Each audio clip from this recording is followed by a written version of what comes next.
What's up, you guys, and welcome to my channel. It is your girl Meech69 back at it again. Good. Grind with a new YouTube video, and disclaimer.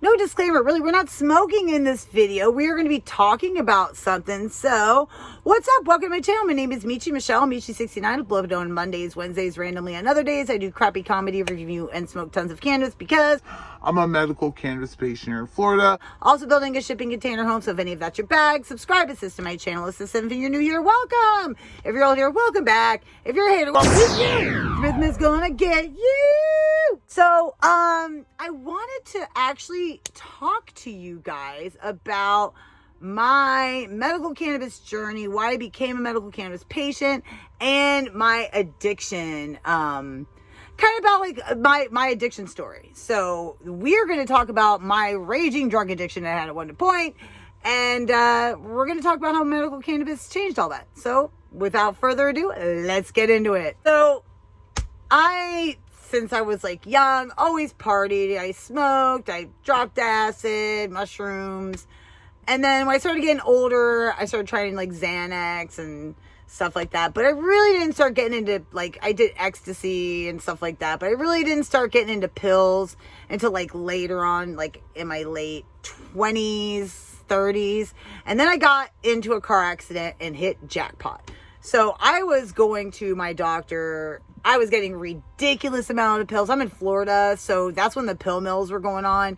And I would get so many. I was taking roxycodones, I was taking methadone, I was taking Xanax, I was taking Somas, all at the same time, and like ridiculous amounts. I'd even run out, was selling them, trading them, fucking going to this person's house, running around.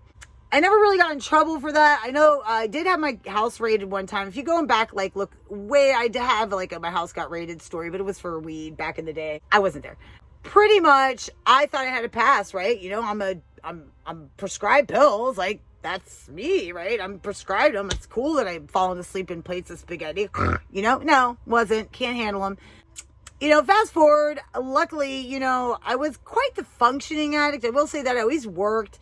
But it did, like, I was always running around, chasing it, you know, and then I went to jail. Meth isn't my drug of choice, but I did allow a friend to make some meth in a hotel room. It blew up, and I went to jail. Bad day. Yes, I was involved in one of those. It was a great day. So that was in 2012. In 2012, did a year in jail, about a year, 1129, copped out with some, not with regular drug probation, and within 6 months, I failed a UA.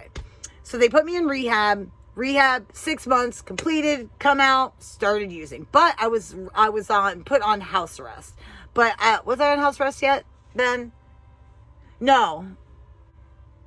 And I violated again, and then with dirty UA, and then I got put in jail, not for like, just like for 2 days, not even. And then I got put on house arrest. That was bad. So my PO was mad cool. I'm not gonna lie, like, I did fuck around. Like, it is what it is. Like, I had a bad back injury at the time, so I was doing pills, you know, when I could, and I was shooting them too. Like, I was shooting dope. I was shooting them before, so I had gotten into shooting. I never shot anything. I was shooting fucking pills, fucking snorting pills, eating pills. I was sick if I didn't have them. It was a mess. But when I was in probation, I would just do it every now and again. And I was smoking that fake weed, right? That K2, and that shit almost killed me. Withdrawing off of that was, like, you can't even withdraw off that. It was terrible. So, introduce Cyrus. I met Cyrus at my friend's house. See if anyone had any pills. That's where I met Cyrus. And we were kind of using together in the beginning, and then we were both on probation. Because Cyrus, when I met him, he had been he did 7 years in prison. And I met him right after he got out. And when I met him, like, I just, like, felt something. It was like, I don't know. It was just something about him. I was like, I need to hang out with this dude. So we started hanging out, and we've been together ever since, almost 7 years now. He's my best friend. He really is. And he never really stops me from, like, making my videos or doing something. Like, he supports me 100%. And that he's just so good to me. Like, Cyrus is the shit. He is the shit. And at one point in time, a couple, like, an incident happened where we could have gotten a lot of trouble, and it was like, okay, if we don't quit, we're gonna fucking lose each other. So we quit doing drugs. That was the Thanksgiving we quit doing it. And I was on Suboxone, like I said, so on Suboxone for quite some time. I was still smoking the fake weed, and then we stopped doing that. Again, that was another withdrawal. Was on Suboxone. Now, I've been on Suboxone before. If you don't know what Suboxone is, it's an opiate inhibitor, but I used to fuck around and take pills, and only when I didn't have it. So, no, this time I did the Suboxone right, but I was on it for way too long. So when I got my medical cannabis card, my medical cannabis doctor is actually a Suboxone doctor. So I took myself off the Suboxone with the medical cannabis. I do get anxiety meds that I take every now and again, and that's very rare because, you know, when edibles sometimes take a minute to kick in, sometimes it takes a minute, and we just need some more time. So now, to help get myself off the, besides tapering down off the Suboxone, I put myself on Kratom. I took a lot of Kratom, not a lot. But Kratom is great. It is great for you, but it's not really regulated. But it's not like something you should take every day because you will feel it. And that was the whole point of me coming off Suboxone. So I took myself off of Kratom, and I only take it every now and again if I have pain that's really bad, you know, because sometimes I need a little bit more, and it does really help. So Kratom is good for that, but it's not good to take every day. That's just my personal opinion. If you're going to trade in one for the other, okay, I guess it's better of less two evils.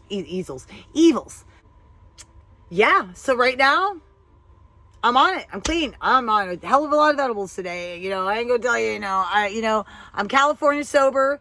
I don't drink anymore. I used to drink, but if I want a drink, I will drink it. I'm never going to touch an opiate again. That I'm not going to do. But, you know, I'm not against, like, having some fun sometimes. You know what I'm saying? But I'm not ever going to fucking do hard drugs ever again in my life. Not like that. No way. Not going to happen.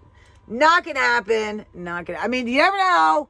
But I made it through this. I've made it through my mom's death. I've made it through another, it's like 4 motherly figures, Cyrus's mom death, Corona, and I did not use an opiate. So for that, I thank me. That is my addiction story. I wanted to do it because I know a lot of you guys who watch my channel are still fighting, like, are taking narcotics and stuff like that. And there are ways, like, RSO is the shit. It is the shit. It's my favorite. I mean, really, RSO is by far what helps me the most. So if you guys ever have any questions, or you want me to do like talk about a little bit more about this, absolutely let me know. You know, that's how I roll. But yeah, that's my addiction story. And this, you know, Cyrus, hey, you saved my life. Thanks. You did. He did. I love him. Huh? Ditto. Okay. All right. Well, that's it, you guys. I think we're done here. Are we done here? If you made it all the way into this video, you're awesome. Please go ahead and drop a dick face and drop a dick. And if you're not subscribed to my channel, just ring that bell Ding dong. to get notified when I